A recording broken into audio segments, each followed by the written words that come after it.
per la sesta e ultima batteria. Stanno facendo il tempo in corsia 1 Margherita Rossi, alla 2 Martina Collodel, in 3 Giovanna Ciobanu, alla 4 Martina Rombaldoni, in 5 Matilde Modolo, alla 6 Federica Pozzobon, alla 7 Maria Gagic, alla 8 Maria Sole Baldini. Rebecca De Rosa 27,51, mezzo secondo esatto su Martina Biasioli 28,01, quindi Anna Marcotti 28,20 in terza posizione.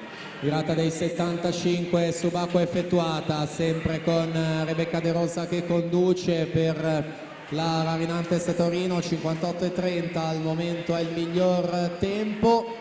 Si aggiudica la batteria Rebecca De Rosa con 57,86, si porta al comando. Anna Marcotti 58,07 in seconda posizione. Quindi